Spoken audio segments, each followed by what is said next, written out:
Ready. আসসালামু আলাইকুম, সবাই কেমন আছেন? আশা করি সবাই ভালো আছেন। আজকে আমরা একটি বাসায় যাব, দেখি কি অবস্থা, এখানের পরিবেশটা কেমন। আসুন। আসসালামু আলাইকুম চাচি। আপনাদের বাসা কোথায় চাচি? হরিণাপুতা। মানে এখানে কি আহ সরকারি ভাবে বাড়ি দিয়েছে সেভাবে থাকেন নাকি সরকার থেকে দিয়ে গেছেন? না আপনাদের বাসা নিজস্ব বাসা আছে? ও, আপনাদের ছেলে মেয়ে কয়টা? তিন ছেলে তিন মেয়ে। 3 ছেলে 3 মেয়ে। আপনাদের দেখাশোনা করে না নাকি? পরে আমি সমস্যায় বলেছি যে আমি চলে যাবো, কিন্তু থাকবো না তোদের কাছে। ও, বাড়ি বাড়ি বাড়ি তাহলে আপনার এই খরচ চালায় কে? কি আর চালাবে শোনা এখন? ওই চাষা বুড়ো মানুষ ওই ঘ্যান ট্যান চালায় চলে এই। ভ্যান ট্যান চালায় চলে? মানে আপনার ছেলে টেলে দেখেন আর কি? তাদের সংসার তারাই দেখতে পারে না। বুঝতে পারছি। আচ্ছা ঠিক আছে, আচ্ছা ভালো থেকে না, আসেন।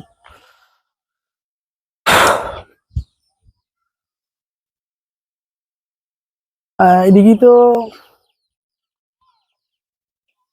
আসসালামু আলাইকুম কাকা, ভালো আছেন? একটু বাইরে আসবেন নাকি?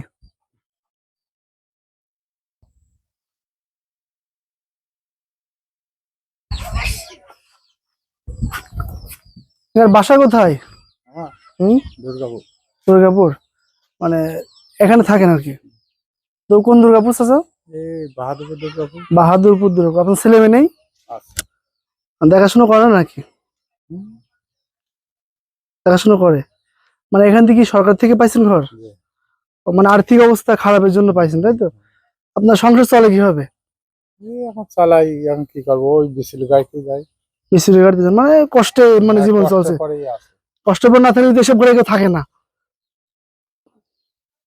ও, আচ্ছা বুঝতে পারলাম। আচ্ছা তাহলে ভালো থাকেন চাচা, আমরা আসি ইনশাল্লাহ। আপনাদের জন্য একটা ব্যবস্থা করতেছি, ইনশাল্লাহ সফল হলে ইনশাল্লাহ আসবো আবার। বসবেন না না, বসবো না চাচা, আবার ভালো থাকেন। না? আসসালামু আলাইকুম। ও